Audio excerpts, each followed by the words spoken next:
جو کل رات یا آج اپنے خالق حقیقی سے جا ملے ہیں، شہدائے عزاداری اور شہدائے مکتب تشیع کی بلندی درجات کے لیے ایک باواز بلند صلوات۔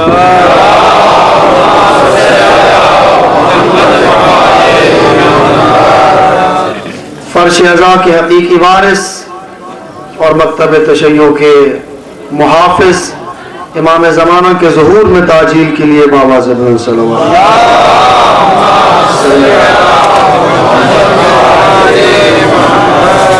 دعائے خداوند کائنات عزاداران سید الشہداء کو جو جہاں بھی جس انداز میں امام حسین کی عزاداری کے انعقاد میں مشہور ہیں، خداوند متعال انہیں دشمن کے شر سے محفوظ فرمائے اور دشمن کے ارادوں و خاک میں ملائے۔ عزیزان محترم، سلسلہ شہادت یا یوں کہا جائے تاریخ تشیع شہادت کی تاریخ ہے۔ تاریخ تشیع سرخ تاریخ ہے۔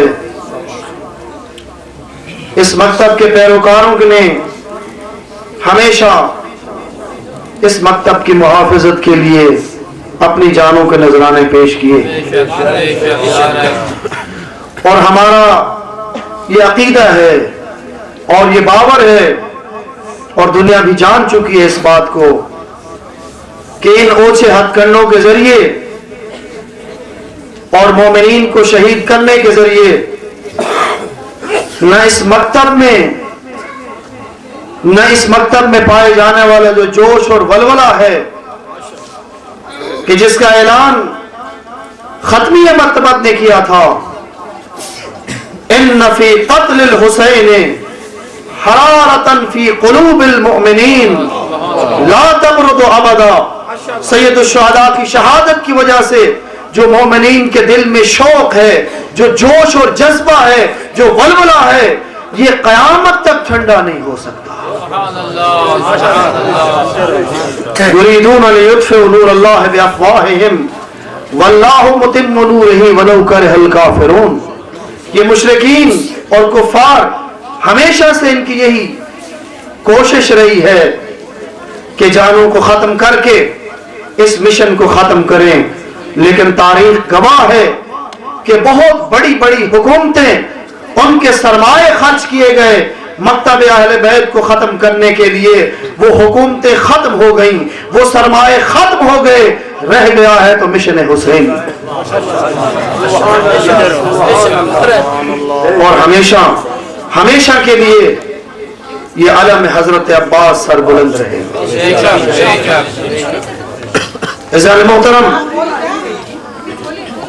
جس آیہ مبارکہ کے ضمن میں اور حدیث کے ضمن میں گفتگو عرض کر رہا تھا کہ ہمیں پیغمبر اکرم نے ہماری ہدایت کی غرض سے جو ہمیں نسخہ ہدایت پیش کیا ہے وہ مشتمل ہے قرآن اور اہل بیت پر، اور ہم یہ سمجھتے ہیں کہ آج مسلمانوں کے تمام دکھوں کا مداوع اور ان کی تمام مشکلات کا حل اسی نسخے پر عمل کرنے میں ہے۔ اگر قرآن کے ساتھ ساتھ اہل بیت سے تمسک کیا جائے تو تمام مشکلات حل ہو سکتی ہیں۔ پیغمبر نے فرمایا تھا کہ میرے اہل بیت کے ساتھ تمسک کرنا، اسی میں میری امت کی امان ہے۔ امان امت ہے اہل بیت۔ اگر اس پر آشوب دور میں اپنے آپ کو محفوظ رکھنا ہے، اپنے عقائد کو محفوظ رکھنا ہے، اپنے ایمان کو محفوظ رکھنا ہے، تو اسی نسخہ ہدایت پر عمل کرنا ہوگا۔ کیونکہ ختمی مرتبت نے اہل بیت کی شان میں فرمایا تھا، مثل اہل بیتی کمثل سفینۃ نوح من رکبہا نجا ومن تخلف عنہا غرق وہوا۔ میں اہل بیت کو اگر قرآن کے ساتھ تمہارے لیے چھوڑ کے جا رہا ہوں تو فقط اہل بیت سے زبانی محبت نہیں کرنی، بلکہ میرے اہل بیت کی مثال کشتی نوح کی مثال ہے۔ جو اس کشتی پر سوار ہوگا وہی نجات نجات پائے گا اور جو پیچھے رہ جائے گا وہ تباہ و برباد ہو جائے گا۔ ماشاءاللہ، بسم اللہ۔ مثل اہل بیتی کمثل سفینۃ نوح، کتنی خوبصورت تعبیر ہے اور کتنی خوبصورت مثال ہے جو ختمی مرتبت نے پیش کی ہے۔ سبحان اللہ۔ ہوں گے کچھ لوگ جو دریا میں کشتی پہ سوار ہوئے ہوں گے، اگر کوئی شخص دریا کے کنارے کھڑا ہو کر اس کشتی کی تعریفیں کرتا ہوا نظر آئے، کہے بڑی خوبصورت کشتی ہے، بڑی پائیدار کشتی ہے، نہ جانے یہ فن تعمیر کا شاہکار ہے، لیکن اس کشتی پر سوار نہ ہو تو وہ دریا کی موجوں سے نہیں بچ سکتا۔ کیا ہی بات ہے مولا، ماشاءاللہ ماشاءاللہ۔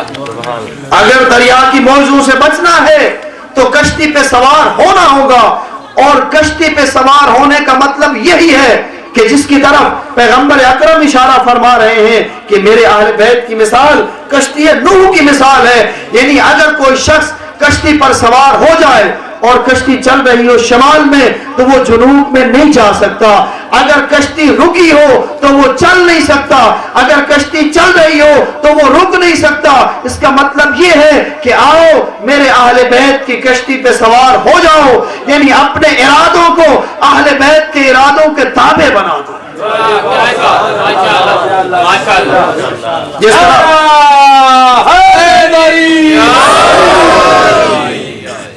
کشتی پر اگر سوار ہونے کا حقیقی مفہوم سمجھنا ہے تو یہی ہے، اپنے آپ کو اس کشتی کے تابع بنا دو، جدھر یہ کشتی جائے پھر آپ کا اپنا کوئی ارادہ نہیں ہوگا، کیونکہ یہ وہی ہستیاں ہیں، ان کو پیغمبر نے کشتی نجات قرار دیا ہے کہ ما یشاؤون الا ان یشاء اللہ، یہ وہی چاہتے ہیں جو خدا چاہتا ہے۔ اہل بیت کی کشتی پر سوار ہونے کا مطلب بھی یہی ہے، ہم بھی وہی چاہیں جو اہل بیت چاہیں۔ ہماری پسند اور ناپسند کا معیار اہل بیت کی پسند اور ناپسند ہو، جس طرح ان کی پسند اور ناپسند کا معیار خالق کی پسند اور ناپسند ہے۔ ایک صلوات پڑھیے بآواز بلند۔